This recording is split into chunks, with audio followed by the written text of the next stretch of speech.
Quer se formar? Beleza. Você quer passar na prova? Legal. Mas a pergunta é: quando seu sonho vira ou vai virar um objetivo? É nesse momento que as coisas acontecem.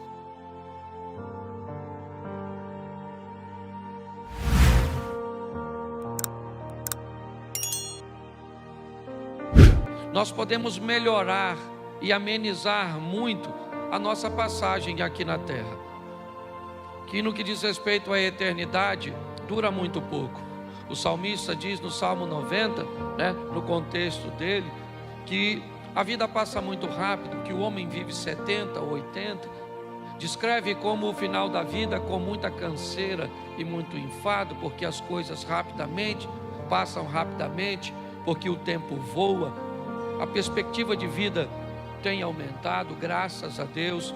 Hoje as pessoas vivem um pouco mais, mas mesmo assim a passagem por aqui ainda é muito pequena. Qualquer erro que possamos cometer, dependendo do grau, ele pode comprometer muitos anos da nossa vida tentando consertá-lo. Muitas vezes uma dívida contraída num ano pode ser paga em 3, 4, 5 ou 10 ou não. Muitas vezes, para que esse erro seja apagado, algo precisa ser feito, um tempo precisa passar para que seu nome seja removido de um órgão de proteção ao crédito.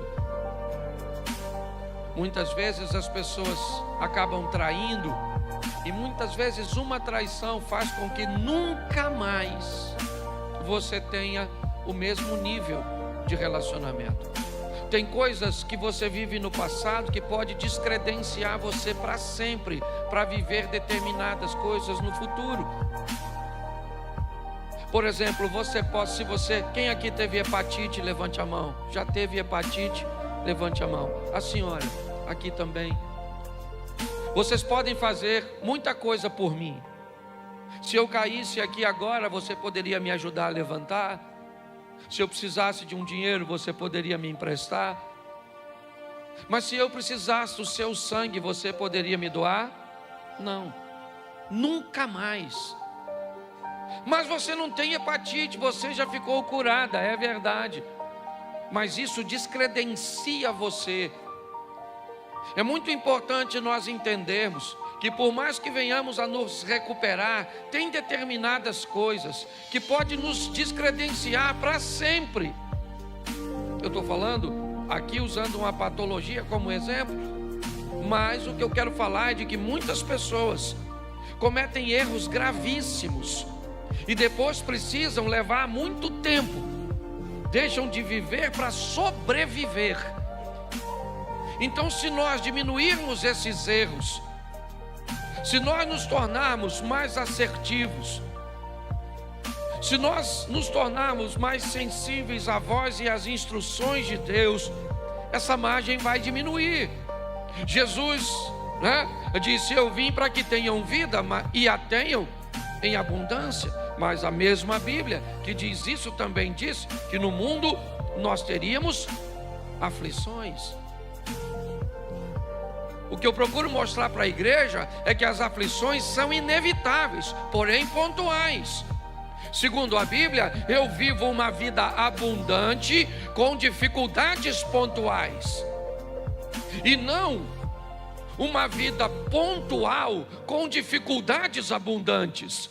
É isso que muitas pessoas têm vivido: espasmos de felicidade, espasmos de conquistas.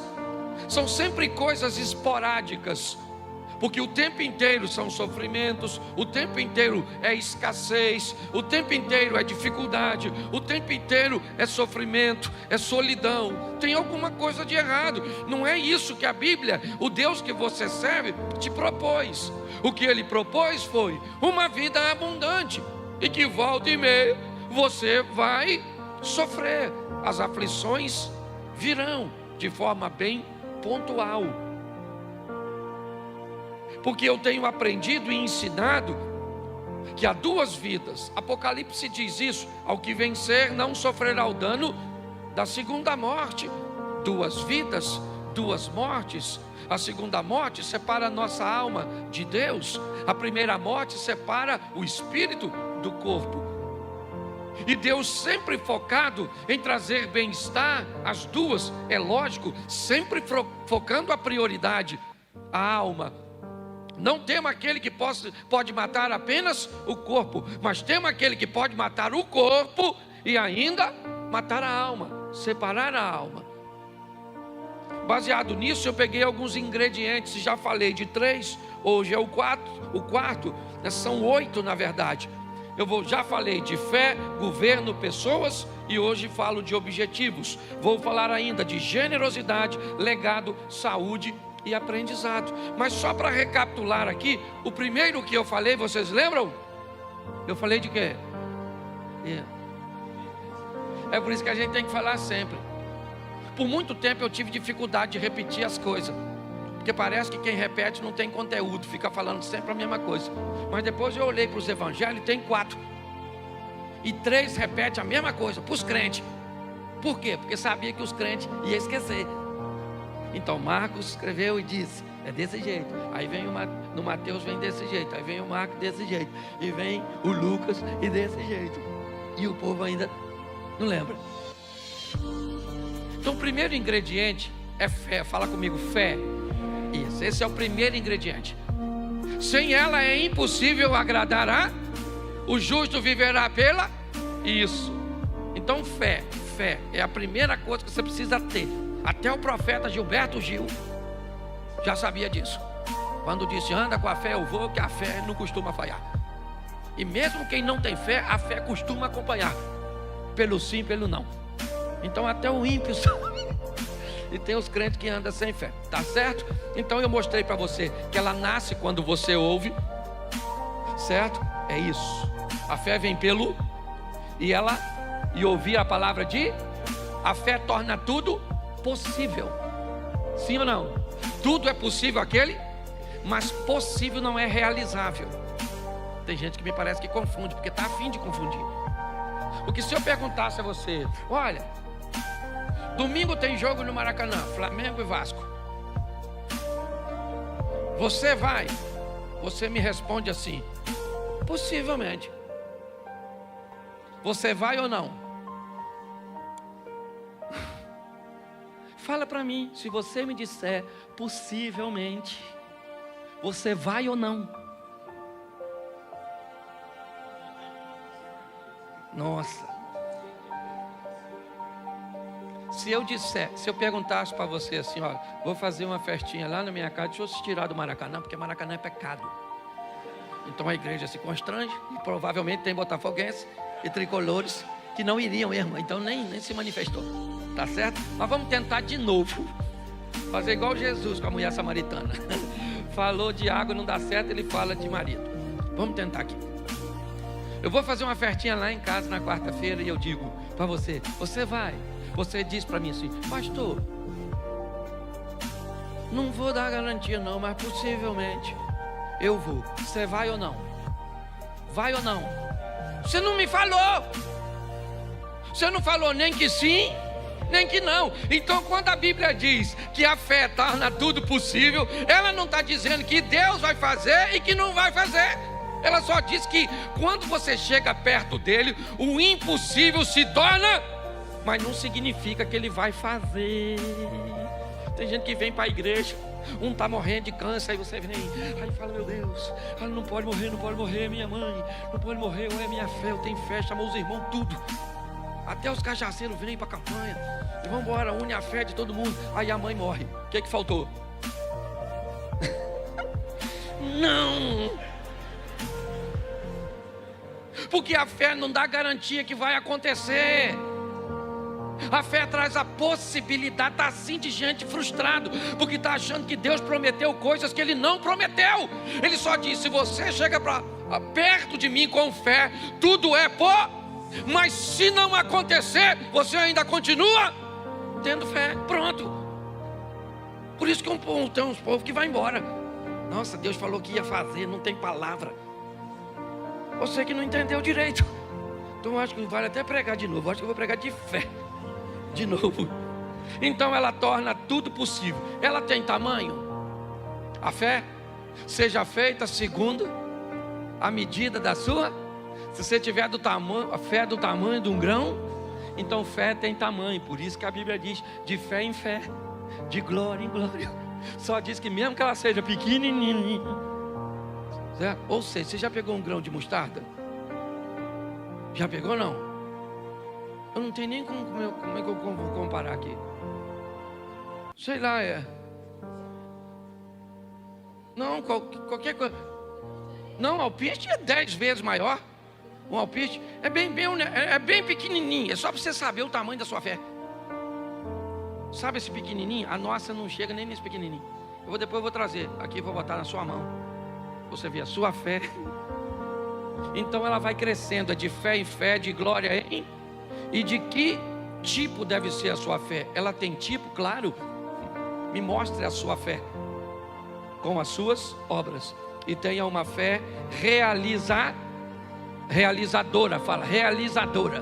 Vou fazer como professor agora. O primeiro é isso, só para você não esquecer mais. Porque eu perguntei, você não lembrava? Primeiro é isso. Tudo é possível, sim ou não? E ela nasce como? Ouvindo. A fé vem pelo e ouvir a palavra de isso aí. Não é o WhatsApp, é a palavra de Deus. Você, pastor, então o senhor está dizendo que eu não posso ouvir? Pode ouvir o que você quiser. Só ouça a palavra de Deus antes de ouvir qualquer outra coisa. E no final do dia também ouça ela para fechar a tampa. Começa escutando, termina escutando. Ela cresce, ela torna tudo possível. E ela tem que ser uma fé realizável, tá certo? Então vamos lá. Segunda mensagem que eu preguei sobre essa série, eu falei de governo. Porque o que tem de gente desgovernada não governa o que come, não governa o que bebe, não governa o que fala, não governa o que compra. Tem que ir para uma clínica para ajudar você a ter governo. Pastor, eu vejo doce, eu fico doido. Pastor, eu vejo uma fofoca. Eu nem gosto de fofoca, eu gosto de leão marinho. Não é verdade, mas vamos embora. Pare e pense. Governo, está lá. A Bíblia diz: Deus criou 2 astros, um para governar e o outro para governar o primeiro para governar o dia é e o segundo para governar a noite é O que a Bíblia está dizendo é que se você quer ter uma vida equilibrada, aprenda a ter governo, quer de dia, quer de noite. Quer em momentos fáceis ou momentos difíceis, nunca perca o governo, nunca perca o controle, nunca entregue o controle de sua vida para um provocador, nunca entregue um controle de sua vida para outra pessoa. Quem controla a sua vida é Deus, tá bom, isso no âmbito, mas você tem que deter o controle. Um dia, um governador da Judéia, Herodes, entrega o governo da Judéia no momento diurno, no momento agradável, na festa de seu aniversário. Já falei isso aqui, estou repetindo, você deve lembrar. Para quem? Para uma menina, Salomé, uma dançarina. O governo inteiro, Herodes era chamado de rei dos judeus. O governador da Judéia, ele pega o governo da Judéia, entrega na mão de uma dançarina e diz para ela, porque ele tinha bebido, estava alegre, estava feliz, o momento é bom, porque tem gente que perde o governo quando emagrece, quando faz uma plástica, quando ganha um dinheiro. Basta clarear, basta melhorar que pessoas perdem o governo. A Bíblia diz que se está de dia, tem que ter sol para governar o dia, e se escurecer, tem que ter lua para governar a noite. Porque tem momentos ruins, tem momentos de escuridão, onde a dor, a escassez, os problemas. E o que eu tenho nesse ambiente? Governo. Estava difícil para Jesus. Fala para seus discípulos: eu preciso do apoio de vocês, me ajude. Foi orar, quando voltou, eles estão dormindo. Jesus disse: olha, Pai, se possível for, a parte de mim esse cálice. Estava escuro. Pilatos disse: se defenda. Ele disse: não.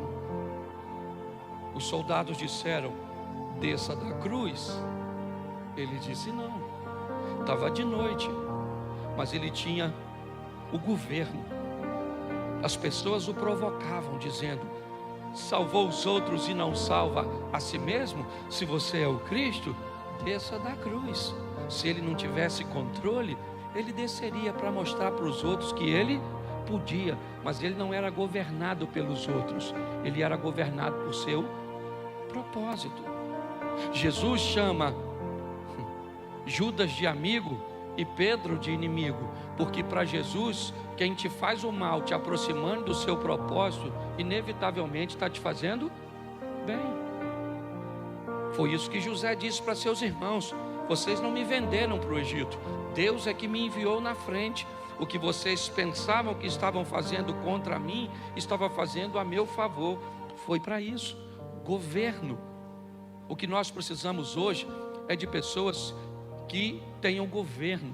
Governo para conseguir ler a Bíblia, porque tem gente que diz que não consegue. Deve ser muito caro. Ou você deve ter 24 horas por dia ocupada. Não lê porque não governa, não ora porque não governa, não jejua porque não governa, não estuda porque não governa, porque não poupa porque não governa, não oferta porque não governa, não dizima porque não governa, não tem um bom casamento porque não governa, porque quem governa domina. Lembra que Deus está conversando com Caim sobre o governo? O pecado, Caim, jaz a porta batendo, mas a você, Caim, é determinado a você assumir o governo e dizer: eu abro ou não abro. É assim que funciona. Essa foi minha segunda mensagem. Minha terceira, eu falei sobre pessoas e mostrei o que são pessoas: um corpo, uma alma e um espírito. Mostrei que as necessidades de pessoas são sempre pautadas nessas três esferas, seja material, emocional ou espiritual. Quando Esaú perde a sua primogenitura para Jacó, naquela venda do guisado, o que ele tem é uma necessidade material, física. Ele tem fome. Quando Ananias e Safira se perdem ou perdem o controle, o que eles têm? Uma necessidade emocional. O que eles querem é serem ovacionados. O que eles querem é ser, como é que eu vou dizer? Louvados, respeitados, porque estão fazendo o que todo mundo está fazendo, mas eles não querem fazer. Mas como aqueles que fazem estão sendo enaltecidos porque fazem, então eu vou fingir que faço aqui também. É isso. Isso acontece com todo mundo. É o Moisésinho que cobre o seu rosto para que ninguém veja o resplandecer do seu rosto, mas que depois de um tempo já não resplandece mais e ele não tira o lenço. Mas não tem mais o resplandecer no rosto. Mas eu gostaria que todo mundo pensasse que ainda tem aparência. Ela não é algo novo. Pessoas, nós temos a mulher sirofenícia que procura Jesus não com uma necessidade física ou material, nem emocional, mas ela disse a Jesus: lá na minha casa tem uma menina que é minha filha e ela tem um demônio. Porque necessidades de pessoas, elas atuam nas três esferas: material, emocional e espiritual.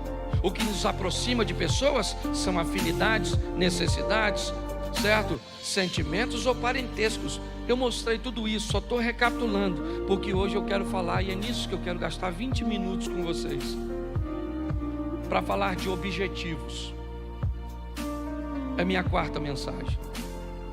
Eu preciso que você entenda isso, porque muitas pessoas têm ouvido falar de sonhos. Sonhe, sonhe, sonhe. Você tem que sonhar, você tem que sonhar. Isso, quem não sonha, né, já morreu. Então sonhe. Mas quando é que seu sonho vai virar um objetivo? Em algum momento, esse seu sonho, ele tem que se tornar um objetivo. Então eu preciso entender. Se objetivo é a mesma coisa que propósito, vamos tratar assim, eu preciso entender que eu posso viver uma vida onde são os meus propósitos e os propósitos de Deus, ou eu posso viver uma vida que são os propósitos de Deus e os meus propósitos. Eu tenho um relacionamento não tão próximo, mas nós temos um tipo de amizade até bem legal entre eu e pastor Josué Gonçalves. Ele é reconhecido no Brasil como um pastor de família, e eu também tenho reconhecimento na mesma linha. E uma vez conversando com o pastor Josué, eu perguntei a ele sobre seu ministério, e ele me disse: Cláudio, para falar a verdade, eu olhei que não se falava basicamente só de família no Brasil. Então eu resolvi falar de família e pedi a Deus que abençoasse meu ministério. E eu falei: cara, o meu é totalmente o contrário. Eu nunca pedi a Deus para falar de família. Deus me colocou falando de família e isso virou meu propósito. Para o Josué, ele pegou o propósito dele e pediu Deus para abençoar, e aconteceu. No meu, Deus me deu um propósito e eu tomei como meu. Então eu preciso que você entenda que há esses dois modelos, e que muitas vezes você vai se ver dentro de um propósito que foi Deus que te levou, e você vai viver bem nele, como aconteceu comigo. Em outras ocasiões, você pode pegar um propósito que é seu e levar para Deus, e Deus pode aprovar e fazer com que isso aconteça.